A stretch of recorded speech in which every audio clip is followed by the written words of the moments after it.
கடலூர் மாவட்டம் திருத்தணி அருகே காய்ச்சலுக்கு கொடுக்கப்பட்ட மாத்திரை தொண்டையில் சிக்கி 4 வயது சிறுவன் உயிரிழந்த சம்பவம் அதிர்ச்சியை ஏற்படுத்தியிருக்கிறது.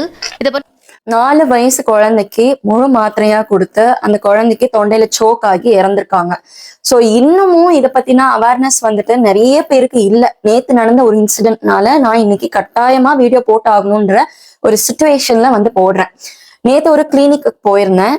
அங்க பாத்தீங்கன்னா ஒரு எமர்ஜென்சி கேஸ். என்னன்னா எறும்பு சாக்பீஸ் வந்து குழந்தை வந்து முழுங்கிருச்சு, சாப்பிட்டுட்டாங்க அப்படின்னு கூட்டிட்டு வராங்க. சோ அந்த குழந்தைக்கு பாத்தீங்கன்னா ஒரு டேப்லெட் வந்து நர்ஸ் வந்து கொடுக்குறாங்க, உடைச்சு கரைச்சு கொடுங்க அப்படின்ற மாதிரி சொல்லிட்டு இன்ஸ்ட்ரக்ட் பண்ணிட்டு போயிட்டாங்க. சோ இந்த பேரண்ட்ஸ் என்ன பண்ணாங்க அப்படின்னா, ஒரு 4-5 பேர் இருந்தாங்க கூட, பெரியப்பா பெரியம்மா அந்த மாதிரி நிறைய பேர் இருக்காங்க. அவங்க எல்லாமே சேர்ந்து என்ன பண்றாங்க அப்படின்னு பாத்தீங்கன்னா, அந்த குழந்தைக்கு மாத்திரை வந்து உடைக்கவும் இல்லை கரைக்கவும் இல்லை. அந்த குழந்தை வந்து ஒரு 4-4.5 வயசு தான் இருக்கும், இதே சேம் ஏஜ் தான் அந்த குழந்தையும்.